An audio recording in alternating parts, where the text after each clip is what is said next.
Abul Abdullah Muhammad bin Hafifi bin Isfaksyat. Lahir di Syiraz tahun 270 Hijriah, 882 Masehi. Beliau adalah seorang tokoh suci di Persia, dan berasal dari keluarga bangsawan. Setelah mendapat pengetahuan yang luas, Ibnu Hafif berangkat ke Baghdad. Di kota ini ia bertemu dengan Al-Hallaj beserta tokoh-tokoh sufi lainnya. Setidak-tidaknya telah 6 kali ia menunaikan ibadah haji ke Mekah. Dan diriwayatkan pula, bahwa ia pernah berkunjung ke Mesir dan Asia Kecil.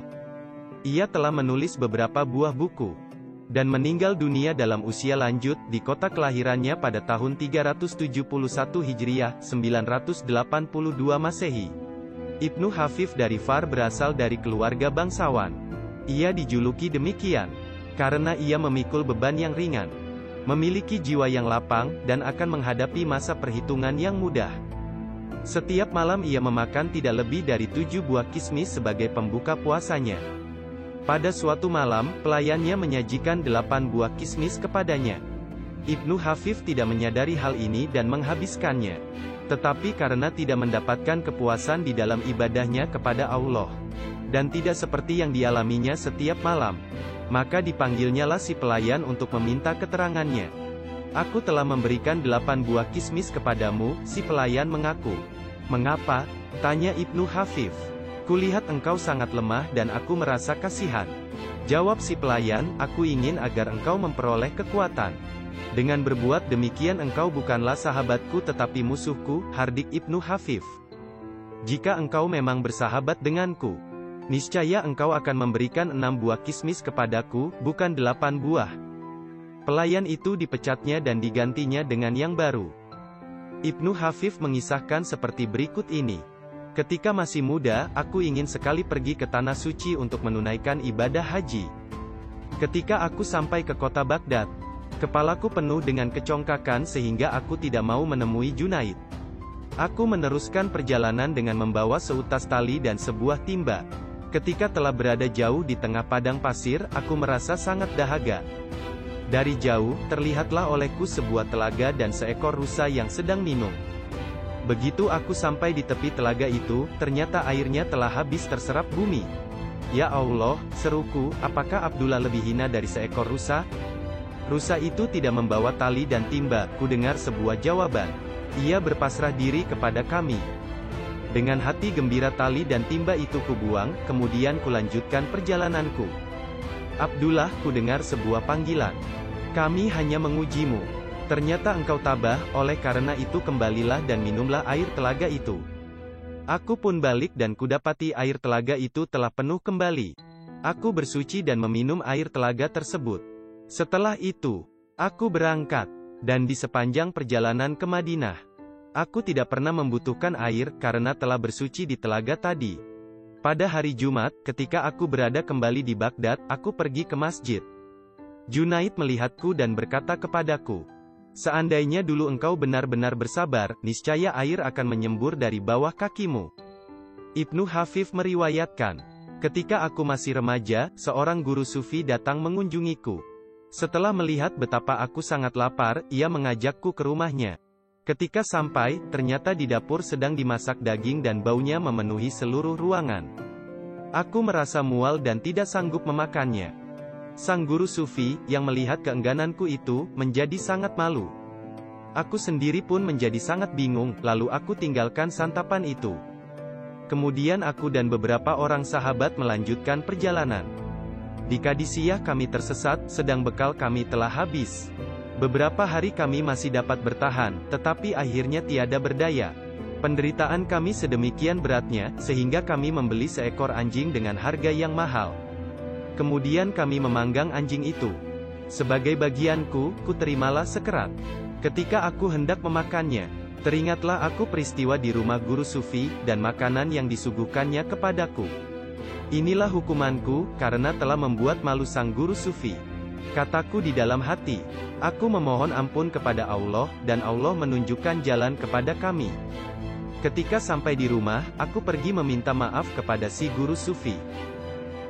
Pada suatu hari, aku mendengar berita bahwa, di negeri Mesir ada seorang tua dan seorang pemuda yang secara terus-menerus mengadakan meditasi. Maka berangkatlah aku ke Mesir. Dan di negeri itu, kutemukan dua orang yang dengan kepala tertunduk menghadap ke arah kota Mekah.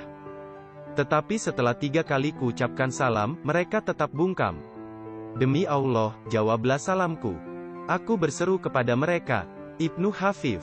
Si pemuda menyahut sambil mengangkat kepalanya. Dunia ini adalah kecil, dan dari dunia yang kecil ini, hanya sedikit yang masih tersisa.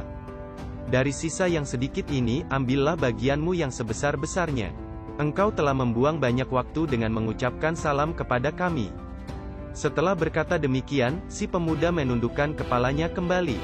Walaupun tadi aku merasa lapar dan dahaga, tetapi kini lapar dan dahaga itu tidak terasa lagi. Aku benar-benar kagum terhadap mereka. Aku tidak beranjak dari tempat itu. Salat zuhur dan asar aku lakukan bersama mereka. Kemudian aku memohon kepada mereka, berilah aku sebuah petuah.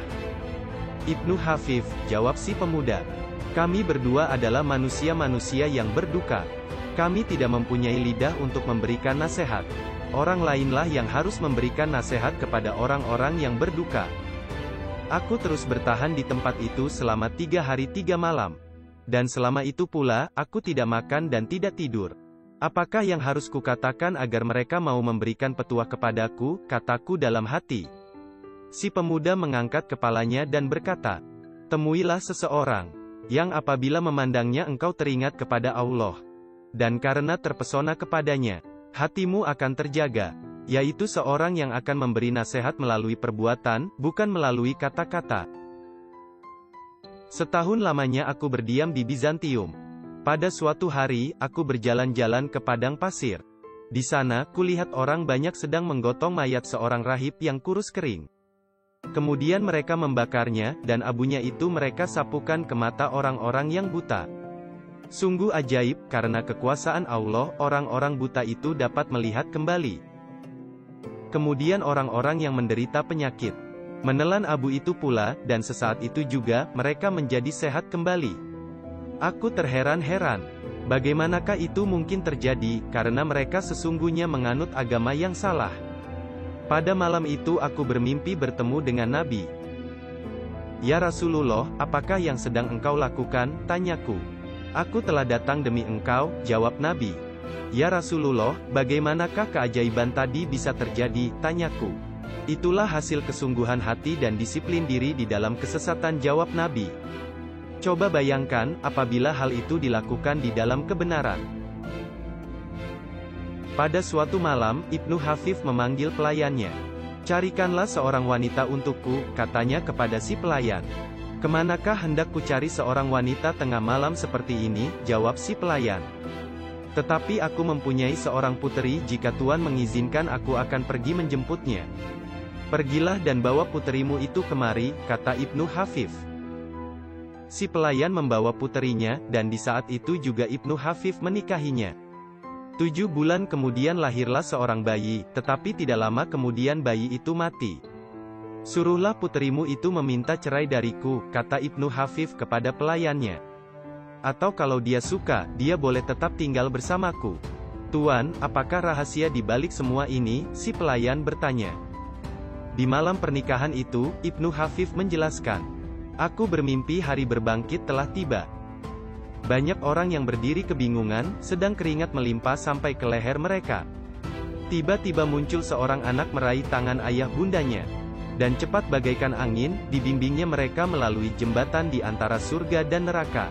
Oleh karena itulah, aku ingin mempunyai seorang anak. Ketika anakku lahir dan kemudian mati, maka tercapailah sudah keinginanku itu. Orang-orang mengatakan, bahwa sejak itu, Ibnu Hafif telah menikah sebanyak 400 kali. Karena ia keturunan bangsawan. Maka ketika ia bertaubat dan mencapai kesalehan yang sempurna, banyaklah wanita-wanita yang mengajukan diri untuk dilamarnya. Dalam waktu yang bersamaan, ia beristri 2 atau 3 orang. Salah seorang di antaranya, puteri wazir, yang menjadi istrinya selama 40 tahun. Kepada istri-istrinya ini, beberapa orang pernah bertanya, bagaimanakah sikap Ibnu Hafif terhadap mereka secara pribadi. Tidak sesuatu pun yang kami ketahui mengenai dirinya. Jawab mereka, kalau di antara kami ada juga yang tahu, tentulah ia itu puteri wazir. Maka, bertanyalah mereka kepada puteri wazir, mereka mendapat jawaban. Apabila ku ketahui bahwa Syekh hendak berkunjung ke kamarku di malam hari, ku persiapkan makanan yang lezat-lezat. Kemudian aku berdandan. Ketika ia datang dan melihat apa yang aku lakukan, aku pun dipanggilnya dan dipandanginya beberapa saat lamanya. Kemudian untuk beberapa saat pula, dipandangnya makanan yang telah ku sediakan itu. Pada suatu malam, Syekh menarik tanganku, dan melapis tanganku dengan lengan bajunya, kemudian diusapkannya ke perutnya. Tidak inginkah engkau bertanya simpul-simpul apakah ini? Ia bertanya kepadaku. Maka aku pun bertanya, simpul-simpul apakah itu? Semua ini adalah gejolak-gejolak api ketahanan yang telah kusimpulkan satu persatu. Agar aku dapat bertahan terhadap kejelitaan dan makanan lezat yang engkau hidangkan kepadaku. Jawab beliau. Kemudian ia pergi meninggalkan aku. Itulah satu-satunya hubungan intim di antara kami. Alangkah kokoh disiplin diri Ibnu Hafif. Ada dua orang murid Ibnu Hafif, yang seorang bernama Ahmad Tua dan yang seorang lagi Ahmad Muda. Di antara kedua muridnya ini, Ibnu Hafif lebih menyayangi Ahmad Muda. Murid-murid lain tidak setuju terhadap sikap Ibnu Hafif ini.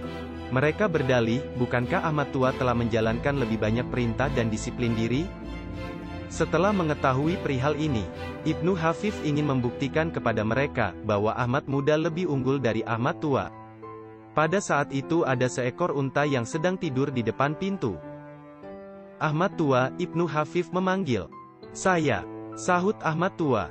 Angkatlah unta itu ke atas loteng, perintah Ibnu Hafif. Guru, kata Ahmad Tua, mana mungkin aku dapat mengangkat unta itu ke atas loteng. Cukup, jawab Ibnu Hafif. Kemudian ia memanggil Ahmad Muda. Ahmad Muda, panggilnya. Saya, Ahmad Muda menyahut. Angkatlah unta itu ke atas loteng. Ahmad Muda segera mengencangkan ikat pinggangnya, menggulung lengan bajunya, dan berlari-lari keluar. Ahmad Muda menaruh kedua tangannya ke bawah tubuh binatang itu, dan dengan sekuat tenaga mengangkatnya, namun sia-sia. Cukup baik sekali, Ibnu Hafif berseru. Kemudian berkatalah ia kepada murid-muridnya. Sekarang tahulah kalian, bahwa Ahmad Muda lah yang telah melakukan kewajibannya. Ia mentaati perintah tanpa membantah. Yang dipentingkannya adalah perintahku. Dan tidak peduli, apakah perintah itu dapat dilaksanakannya atau tidak. Sebaliknya dengan Ahmad Tua, ia hanya ingin berdalih, dan membantah. Dari sikap yang terlihat, kita dapat memahami keinginan di dalam hati seseorang. Seorang pengelana mengunjungi Ibnu Hafif. Ia mengenakan jubah hitam, syal hitam, celana hitam dan baju hitam. Di dalam batinnya, Syekh Ibnu Hafif merasa cemburu. Ketika si pengelana melakukan salat sunat 2 rakaat dan mengucapkan salam, Ibnu Hafif bertanya kepadanya, "Mengapa engkau berpakaian serba hitam?" "Karena Tuhan-Tuhanku telah mati." Yang dimaksudnya adalah hawa nafsunya. Pernahkah engkau menyaksikan seseorang yang mempertuhankan hawa nafsunya? Usir orang itu keluar. Ibnu Hafif memberi perintah kepada murid-muridnya. Dengan kasar si pengelana diusir keluar. Kemudian Ibnu Hafif memerintahkan pula, bahwa dia masuk. Orang itu pun dibawa masuk. Perlakuan yang seperti itu berulang-ulang sampai 40 kali. Akhirnya Ibnu Hafif bangkit dari tempat duduknya, mencium kepala si pengelana dan memohon maaf. "Engkau memang berhak berpakaian serba hitam," kata Ibnu Hafif. "Telah 40 kali murid-muridku menyakiti hatimu tetapi engkau tetap tabah." Dari negeri yang jauh, datang 2 orang sufi untuk berkunjung kepada Ibnu Hafif. Karena tidak menemukan Syekh di tempatnya, maka bertanya-tanyalah mereka, di manakah kiranya Ibnu Hafif berada pada saat itu. Di istana Azud ad-Daulah, seseorang memberikan keterangan. "Apakah urusan Syekh Ibnu Hafif di istana?" Kedua sufi itu bertanya-tanya. "Selama ini kita mengira bahwa ia adalah orang yang mulia." Kemudian mereka berkata, "Lebih baik kita melihat-lihat kota ini." Maka pergilah mereka ke pasar. Kemudian mereka menuju ke tempat tukang jahit, untuk menambalkan jubah mereka yang robek di sebelah depannya. Tetapi ketika itu si penjahit lagi kehilangan guntingnya. Kalian mencuri gunting. Orang banyak menuduh mereka berdua, kemudian menyerahkan mereka kepada polisi. Kedua sufi itu digiring ke istana. Potonglah tangan mereka. Azud ad-Daula memberikan perintah. Tunggu. Ibnu Hafif yang ketika itu berada di istana berseru. Mereka ini bukan pencuri. Maka kedua sufi itu pun dibebaskan. Kemudian Ibnu Hafif berkata kepada mereka, persangkaan buruk kalian terhadap diriku memang wajar. Tetapi urusanku yang sebenarnya di istana adalah untuk tujuan-tujuan seperti membebaskan kalian tadi. Sejak saat itu, kedua sufi tersebut menjadi murid Ibnu Hafif. Sumber kisah dari kitab Tazkiratul Aulia karangan Fariduddin Attar.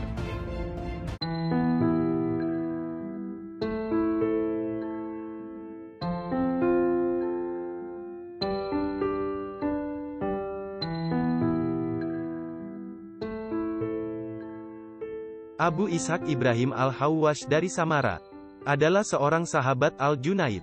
Ia termasyhur karena pengembaraan-pengembaraannya yang lama di padang pasir. Ia meninggal dunia di Rai pada tahun 291 Hijriah, 904 Masehi. Ibrahim Al-Hawwash semasa dengan Junaid dan Nuri. Beliau terkenal sebagai pemimpin orang-orang yang berpasrah diri kepada Allah. Sedemikian pasrahnya ia kepada Allah, sehingga karena tercium buah apel saja, ia mau melakukan perjalanan menempuh padang pasir. Tetapi betapapun uniknya, di dalam kepasrahannya itu, ia tidak pernah lupa membawa jarum, benang, gunting dan botol. Apabila ditanyakan, mengapa ia membawa benda-benda itu, maka jawabnya, benda-benda yang sedikit ini tidak mengurangi kepasrahanku. Berikut ini adalah kisah tentang keanehan-keanehan yang dialaminya di dalam pengembaraannya itu. Sewaktu aku di tengah padang pasir, aku melihat seorang gadis yang berada dalam keadaan fokus dan berjalan-jalan tanpa penutup kepala. Kemudian aku berkata kepadanya, "Wahai anak gadis, tutuplah kepalamu. Wahai Hawwash, tutuplah matamu," balas gadis itu.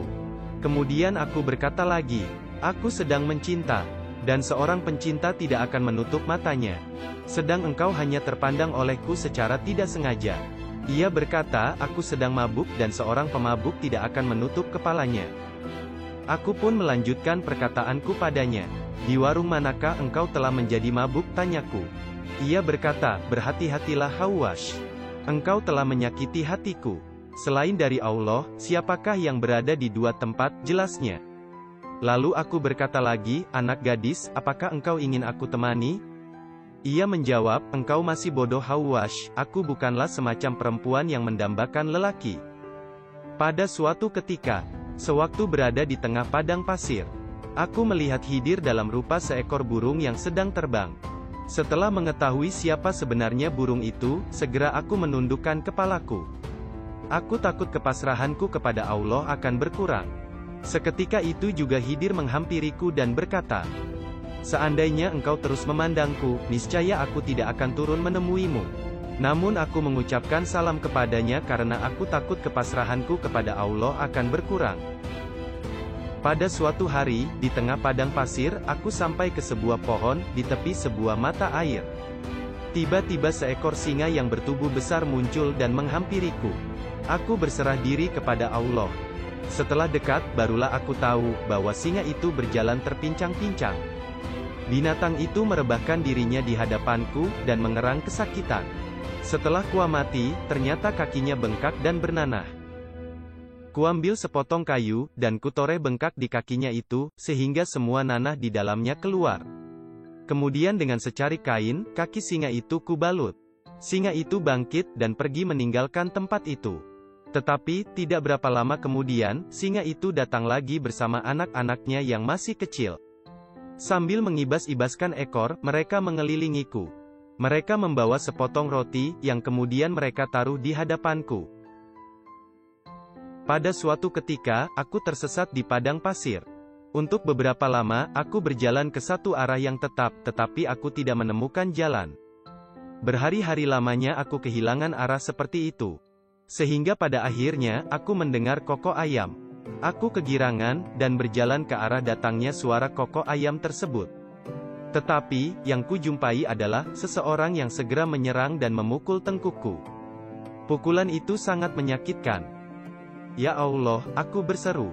Beginikah perlakuan mereka terhadap seseorang yang memasrahkan diri kepadamu? Maka, terdengarlah olehku sebuah suara yang ditujukan kepadaku. Selama engkau percaya kepadaku, selama itu pula engkau mulia menurut pandanganku. Tetapi, karena engkau telah mempercayai kokok seekor ayam, maka terimalah olehmu pukulan itu sebagai hukumanmu. Badanku masih terasa perih, tetapi aku tetap melanjutkan perjalanan. Hauwash! Terdengar seruan. Pukulan orang-orang itu telah mencederai dirimu, tetapi lihatlah apa yang di hadapanmu itu. Aku mengangkat kepala, dan terlihat di depanku kepala orang yang memukulku tadi. Aku telah bersumpah akan mengembara di padang pasir tanpa perbekalan, makanan, dan binatang tunggangan. Begitu aku memasuki padang pasir, seorang pemuda mengejarku dan mengucapkan salam. Assalamualaikum Syekh, katanya. Aku berhenti dan kujawab salamnya. Kemudian tahulah aku bahwa dia beragama Kristen. Bolehkah aku berjalan bersamamu? Si pemuda bertanya. Tempat yang kutuju terlarang untukmu. Maka apakah faedahnya bagimu untuk berjalan bersamaku? Jawabku. Tidak mengapa, jawabnya. Mungkin sekali dengan berjalan bersamamu akan membawa keberkatan. Setelah seminggu berjalan, pada hari yang ke-8, si pemuda berkata kepadaku. Wahai orang suci budiman dari kaum Hanafiyah. Beranikah dirimu untuk meminta sekedar makanan dari Tuhanmu, karena aku merasa lapar? Ya Tuhanku, aku berdoa. Demi Muhammad, janganlah engkau membuatku malu di depan orang asing ini. Tetapi turunkanlah sesuatu dengan kegaiban. Sesaat itu juga, terlihatlah olehku sebuah nampan yang penuh dengan roti, ikan panggang, kurma dan sekendi air. Maka duduklah kami untuk menyantap hidangan itu. Kemudian kami meneruskan perjalanan, hingga genap 1 minggu pula. Pada hari yang ke-8, aku berkata kepada teman seperjalananku itu. Wahai rahib, tunjukkanlah kebolehanmu, karena aku telah merasa lapar. Sambil bersandar pada tongkatnya, si pemuda berdoa dengan bibir komat kamit. Sesaat itu juga, terciptalah 2 buah meja, yang masing-masing penuh dengan halwa, ikan, kurma dan sekendi air. Aku pun takjub. Makanlah wahai orang suci, si pemuda Kristen berkata kepadaku. Aku sangat malu menyantap hidangan itu. Makanlah, si pemuda mendesak. Sesudah itu akan kusampaikan kepadamu beberapa buah kabar gembira. Aku tidak mau makan sebelum engkau menyampaikan kabar gembira itu, jawabku. Yang pertama adalah, bahwa aku akan melepaskan sabukku ini, katanya. Setelah berkata demikian, dilepaskannya sabuk yang sedang dikenakannya. Kemudian dia melanjutkan kata-katanya. Aku bersaksi, tiada Tuhan kecuali Allah, dan aku bersaksi bahwa Muhammad adalah Rasul Allah. Kabar gembira yang kedua adalah, sesungguhnya doaku tadi adalah, Ya Allah, demi orang tua yang mulia di pandanganmu ini, orang tua penganut agama yang benar ini, berilah aku makanan agar aku tidak mendapat malu di hadapannya. Sesungguhnya hal ini terjadi karena berkat-Mu juga. Suatu hari, ketika aku melintasi daerah Syria, terlihatlah olehku pohon-pohon delima. Aku mengekang hasratku, dan tak sebuah pun dari delima-delima itu yang aku makan karena semuanya asam. Sedang yang kuinginkan adalah yang rasanya manis. Tidak berapa lama kemudian, ketika memasuki lembah, aku menemukan orang yang terbaring lemah dan tak berdaya. Ulat-ulat telah merayapi tubuhnya. Tawon-tawon berdesingan di sekelilingnya, dan kadang-kadang menyengatnya. Melihat keadaan yang menyedihkan itu, timbullah rasa kasihanku. Setelah menghampirinya, aku bertanya kepadanya, bolehkah aku mendoakanmu agar engkau terlepas dari penderitaan ini? Tidak, jawab orang itu. Kemudian aku bertanya kenapa dia tidak mau, lalu dia menjawab, karena kesembuhan adalah kehendakku dan penderitaan ini adalah kehendaknya. Kemudian aku berkata lagi, setidak-tidaknya izinkan aku mengusir binatang-binatang ini, bujukku. Hauwash. Ia menyebut namaku lalu berkata, usirlah hasratmu terhadap buah-buah delima yang rasanya manis itu. Apakah perlunya engkau mengganggu diriku? Berdoalah untuk kesembuhan hatimu sendiri. Apakah perlunya engkau mendoakan kesembuhan jasmaniku? Bagaimanakah engkau tahu, bahwa aku bernama Hawash? Kataku keheranan. Barang siapa mengenal Allah, maka tidak sesuatu pun yang tersembunyi daripadanya, jawabnya. Apa perasaanmu terhadap tawon-tawon ini? Pertanyaanku lagi. Selama tawon-tawon itu menyengat tubuhku, dan ulat-ulat ini menggerogoti tubuhku, aku merasa bahagia, jawabnya. Pernah ku dengar bahwa, di Bizantium, ada seorang rahib, yang telah 70 tahun lamanya berdiam di sebuah biara dalam keadaan membujang. Sungguh mengagumkan, seruku. 40 tahun adalah kualifikasi untuk menjadi seorang rahib. Maka berangkatlah aku untuk mengunjungi si rahib. Ketika aku telah dekat ke biara itu, si rahib membuka sebuah pintu kecil. Begitu melihat kedatanganku ia berseru, "Ibrahim, mengapakah engkau kemari? Aku tidak berada di sini sebagai pertapa yang membujang seumur hidup. Aku mempunyai seekor anjing yang suka menggigit orang. Kini aku sedang mengawasi anjingku itu dan mencegahnya apabila hendak menyerang manusia. Jadi aku ini bukanlah seperti yang engkau persangkakan." Mendengar jawaban itu, aku pun berseru, "Ya Allah, sesungguhnya engkau dapat membimbing hambamu apabila ia tersesat." "Ibrahim," rahib itu menegurku, "sampai kapankah engkau hendak mencari-cari manusia? Carilah dirimu sendiri dan setelah engkau temukan, berjaga-jagalah karena setiap hari, hasrat yang menyimpang, mengenakan 360 pakaian kemuliaan ilahi untuk menyesatkan manusia."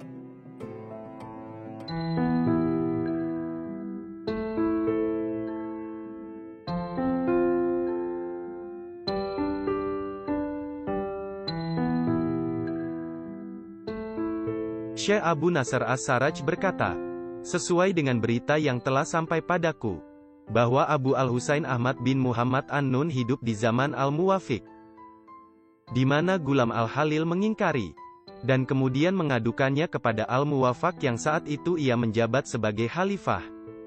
Dalam pengaduannya ia mengatakan, bahwa di Baghdad ini terdapat seorang laki-laki zindik yang darahnya halal. Jika engkau, Amirul Mukminin membunuhnya maka darahnya aku yang bakal menanggungnya. Kemudian Khalifah mengutus seseorang, untuk mencari Abu Al-Husain, dan dibawa ke hadapan sang Khalifah. Kemudian Gulam Al-Halil, memberi kesaksian atas dakwaannya, dan berkata, "Aku mendengarnya berkata, aku kasmaran atau al-ish kepada Allah, dan Allah pun kasmaran kepadaku." Lalu An-Nun menjelaskan, "Saya mendengar Allah telah menuturkan, Allah mencintai mereka dan mereka pun mencintainya." Quran Surah Al-Maidah ayat 54. Padahal semua orang tahu, bahwa al-ish atau kasmaran itu tidak lebih tinggi daripada mahabbah atau cinta. Hanya saja, orang yang asyik atau kasmaran itu dilarang, sedangkan orang bercinta atau al-muhib, itu bisa menikmati cintanya. Kemudian Al-Muwafaq menangis, karena mendengar jawaban An-Nun, yang sangat lembut dan menyentuh hati nuraninya. Mereka juga memberi kesaksian, bahwa ketika Abu Al-Husain mendengar azan, ia berkata, "Celaka," dan mencium bau kematian. Dan ketika mendengar anjing menggonggong, ia malah mengatakan, "Aku penuhi panggilanmu."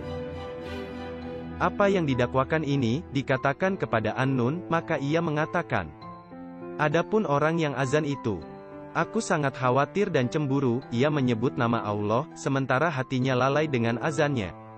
Ia hanya ingin mengambil upah. Sebab jika bukan karena upah dan sedikit nilai harta dunia, ia tak akan pernah menyebut nama Allah. Oleh karenanya aku katakan, celaka dan mencium bau kematian. Dan Allah berfirman, "Dan tak ada sesuatu pun melainkan bertasbih dengan memujinya. Akan tetapi kalian tidak mengerti tasbih mereka." Quran Surah Al-Isra ayat 44. Sedangkan anjing dan segala sesuatu menyebut Allah dengan tanpa dibarengi riya, dan tak ingin mendapat popularitas atau sumah, tidak juga mengharap ganti upah apapun. Oleh karenanya, aku ucapkan apa yang telah aku ucapkan tersebut. Abu Nasr As-Sarraj berkata, suatu saat An-Nun dibawa kembali ke hadapan Khalifah, dan orang-orang memberi kesaksian bahwa ia pernah mengatakan, "Semalam aku bersama Allah di rumahku." Kemudian ia ditanya tentang dakwaan tersebut, dan menjawabnya, "Benar, memang saat ini aku juga bersama Allah. Jika aku di rumah maka aku juga bersama Allah, jika aku di padang Sahara aku juga bersama Allah." Dan barang siapa di dunia bersama Allah, pasti di akhirat akan bersama Allah. Bukankah Allah berfirman, dan sesungguhnya kami telah menciptakan manusia dan mengetahui apa yang dibisikkan oleh hatinya. Dan kami lebih dekat kepadanya daripada urat lehernya. Quran Surah Qaf ayat 16. Kemudian Khalifah merangkulnya dan berkata, berbicaralah sesuka Anda. Kemudian An-Nun berbicara dengan kalimat-kalimat yang belum pernah mereka dengar sebelumnya. Khalifah menangis dan orang-orang pun menangis. Mereka berkata, mereka kaum Sufi adalah orang yang lebih tahu Allah daripada yang lain. Aku juga mendengar Abu Amr bin Ulwan bercerita, Abu Al-Husain An-Nun pernah dibawakan uang sejumlah 300 dinar. Hasil dari penjualan tanah yang sengaja dijual untuknya. Kemudian ia pergi menuju ke jembatan Sarah, dan melemparkan uang dinar tersebut satu persatu ke dalam air sambil berkata, wahai kekasihku, apakah engkau akan memperdayaku dengan dirham-dirham ini? Maka sebagian orang berkata, betapa jelek tindakan yang dilakukan An-Nun. Andai kata ia belanjakan dalam kebaikan, tentu hal itu akan lebih baik baginya. Aku jawab, jika ia tahu bahwa dinar-dinar itu akan mengganggunya untuk mengingat Allah, meski hanya sekejap mata, maka ia wajib melemparkan dinar-dinar itu sekaligus ke dalam air, hingga ia lebih cepat terbebas dari fitnahnya. Sebagaimana yang disebutkan oleh Allah dalam kisah Nabi Sulaiman alaihissalam yang artinya, lalu ia mengusap-usap kaki dan lehernya. Quran Surah Sad ayat 33. Syekh Abu Nasr As-Sarraj berkata, Abu Al-Husain An-Nun adalah termasuk salah seorang yang wajid. Ia memiliki isyarat-isyarat yang sangat lembut, ungkapan-ungkapan yang sulit dipahami dan syair-syair yang cukup banyak. Ia telah meregup dari samudera ilmu yang sangat luas. Disebutkan bahwa ia berkata, kedekatan dalam kedekatan, dalam makna isyarat yang telah kami sebutkan adalah jauhnya kejauhan. Ungkapan ini masih mudah dipahami oleh mereka yang ahli, di mana ungkapan ini mendekati makna ungkapan orang bijak. Dosa orang-orang yang didekatkan Allah atau muqarrabin adalah kebaikan kaum yang banyak berbuat kebaikan, dan ungkapan orang, tingkat keikhlasan para murid adalah tingkatan ria bagi orang arif. Abu Al-Husain An-Nun juga memiliki bait-bait syair yang ditulis untuk Abu Said Al-Haras. Sungguh aku tak pernah menyimpan rahasiaku dan rahasianya, karena khawatir orang lain menyebarkan seluruh rahasia. Aku tidak menatapnya meski hanya sekejap, hingga akan ada mata yang menatap kami saat berbisik. Aku bangun keinginan dengannya sebagai utusan hingga dia tunaikan apa yang ada dalam relung hatiku. Dalam bait-bait syair ini, ada isyarat-isyarat dan makna yang aneh, yang menunjukkan pada nurani yang khusus, dan mengungkapkan tentang wajibnya, yang tidak ia nisbatkan pada sifat dan tempat yang bukan sifatnya. Dan masih banyak kejadian serupa, yang terjadi pada Abu Al-Husain An-Nun.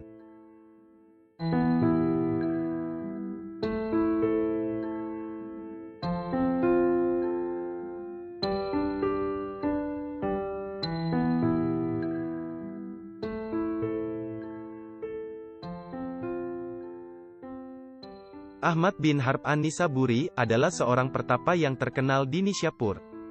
Ia seorang perawi hadis yang dapat dipercaya, dan pernah ikut berjuang di dalam berbagai perang suci. Ia datang ke Baghdad pada masa Ahmad bin Hambal, dan memberikan pengajaran di kota tersebut. Ia meninggal pada tahun 234 Hijriah, 849 Masehi, dalam usia 85 tahun. Ahmad bin Harb bertetangga dengan seorang penganut agama Zoroaster, penyembah api, yang bernama Bahram. Suatu hari si tetangga ini menyuruh seorang rekannya pergi berdagang. Di dalam perjalanan, semua barang-barangnya kemudian dicuri orang. Begitu mendengar berita ini, Ahmad berkata kepada murid-muridnya, mari kita berbela sungkawa atas musibah yang telah menimpa tetangga kita. Sebaiknya kita mengunjunginya dan menghibur hatinya. Walaupun dia penganut agama Zoroaster, ia adalah tetangga kita. Ketika mereka sampai ke rumah Bahram, Bahram sedang menyalakan api pemujaannya. Bahram segera menyambut mereka dan mencium lengan bajunya. Bahram menduga bahwa tamu-tamunya tentu lapar, walaupun roti yang dimilikinya pasti tak mencukupi.